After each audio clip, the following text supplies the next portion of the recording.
awesome DIY army, and welcome back to Fashion Attack. Today we're back with the home office series, and this is the series where we make your house possible to work in, because we all know that we're working from home. So I'm making furniture that is going to make your house stylish but still workable, and especially I'm creating things that can hide your working space at the end. I think that's very important. This shelf, side table, closet, desk has been sent in my DMs like hundreds of times in the last week, so I thought it's time to put my brain into it and make it. I think it's so cute and so practical. It can literally be like a little side table, and all of a sudden, boom! So let's stop the shitty chat and get started. Till now, the only thing I bought is one sheet of wood, and I calculated that it should be enough to cut everything that we need for this build. So it should come out extremely cheap, something like $50. We're gonna have to add like little junctions and the 4 wheels, but basically it's a $50 DIY. Let's start the cutting. Take out your measure tape and let's start marking on the wood the dimensions that we need.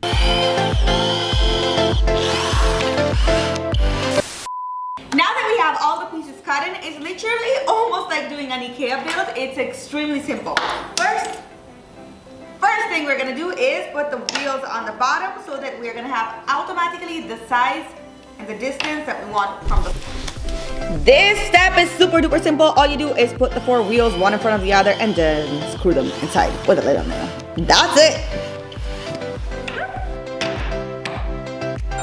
Now, I have no idea how I have been working till today without this little triangular thingy that makes sure that you're putting everything straight, but this is perfect because it makes sure that you're making the angles as they should be so that at the end you don't have surprises. So what you want to do is literally build a box with which we are gonna make our internal part of the side table. You can see that the wheels stay in the inside, we pour it upside up. And finally, you have the shape that you can pull in and out of your structure.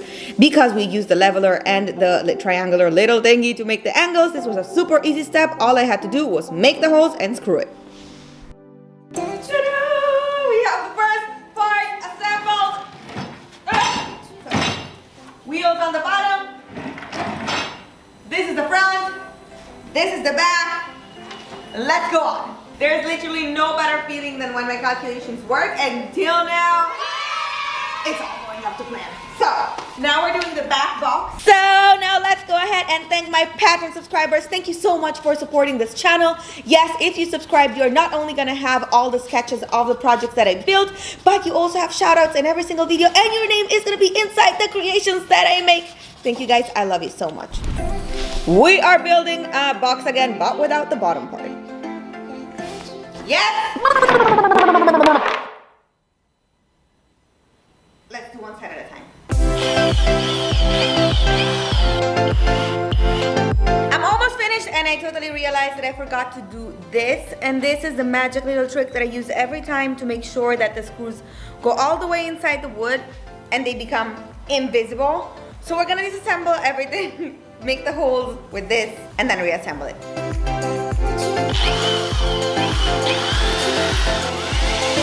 Okay, so this is where we're standing, and one fits perfectly inside the other, but I am gonna add some little feet on the external box that is gonna make it like 2 millimeters, maybe even 4 millimeters higher, so that it's even more smooth to take out. But look at this, it's already working.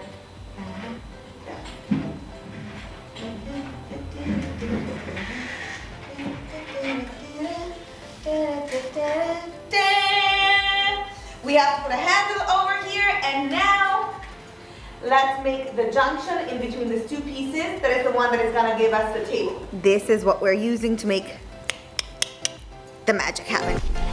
You are simply gonna put your hinges on the bottom part of your wood where it attaches to the top, so that you know that the top part of it is gonna stay flat. Are you ready for this?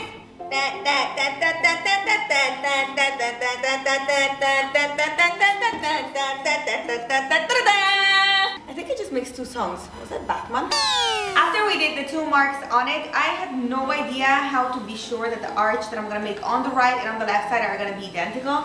So what I'm doing is I'm taking a little piece of cardboard and making the same marks on this, so that now I can make the shape here and then copy it right and left so that they're gonna be identical. Better to prevent my mistakes than to make them 1,000 times. Before we even start, I have to say that I was extremely optimistic in this, and all I did was basically making a curve, deciding that it was gonna work, which the curve actually worked, so this was correct. All you need to do is do this freaking curve, cut it out. I did it on the cardboard so that I can copy it identically right and left, and then I just used the head of my screwdriver and attached to it a teeny sander. Yeah, I was sure this was gonna work. It took me over 4 hours, and it made this amount of a hole, which I thought was gonna be enough to make it slide inside, but yeah, that did not work.